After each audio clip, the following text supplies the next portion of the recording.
Good afternoon, everyone. Hope you all had a great weekend. I want to start by addressing the devastation from the tragic flash floods in Texas. Moments ago, the Department of Homeland Security provided an update that 91 innocent souls have now perished. Everyone here at the White House, including the President of the United States, is praying for the victims' families and friends during this unimaginable time. President Trump swiftly signed a major disaster declaration for Kerr County, Texas, to ensure our heroic first responders have every resource they need in the relief and recovery efforts.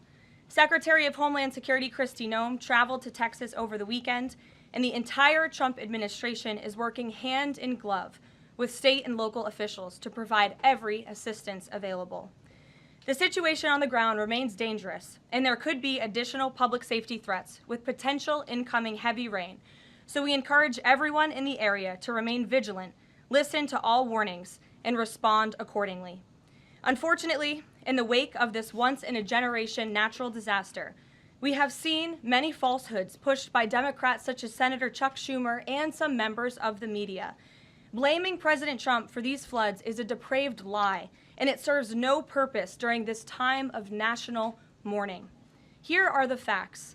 In the lead up to this tragic natural disaster, the National Weather Service did its job. Despite unprecedented rainfall, the National Weather Service executed timely and precise forecasts and warnings. On July 3rd, the National Weather Service office in Austin, San Antonio, Texas, conducted forecast briefings for emergency management in the morning and issued a flood watch in the early afternoon. Flash flood warnings were also issued on the night of July 3rd and in the early morning of July 4th, giving preliminary lead times of more than 3 hours before flash flooding conditions occurred.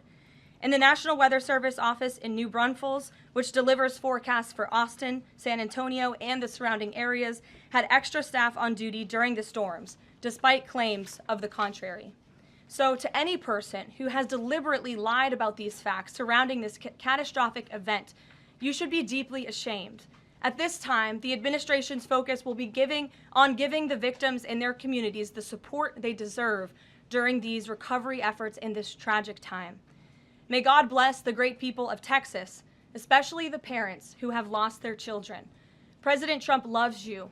We are praying for you, and he will be traveling to see you later this week. In the wake of this once-in-a-generation natural disaster, we have seen many falsehoods pushed by Democrats such as Senator Chuck Schumer and some members of the media. This is a national tragedy, and the administration is treating it as such. We know the National Weather Service provided early and consistent warnings. They gave out timely flash flood alerts. There were record-breaking lead times in the lead up to this catastrophe. There is ongoing flood monitoring, and these offices were well staffed. In fact, one of the offices was actually overstaffed. They had more people than they need.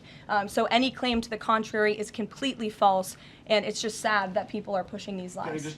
So to any person who has deliberately lied about these facts surrounding this catastrophic event. Is President Trump reconsidering his plan to phase out FEMA, given what officials have said is their critical role on the ground now in Texas? Look, the president wants to ensure American citizens always have what they need during times of need. Whether that assistance comes from states or the federal government, that's a policy discussion that will continue. And the president has always said he wants states to do as much as they can, if not more. And in the case of Texas, the state and local officials are doing a tremendous job. And I know the president, Secretary Noem, and the federal government are very proud to be working with them. And the president has promised to give Texas the assistance that they need during this tragic time. They need during times of need. Whether that assistance comes from states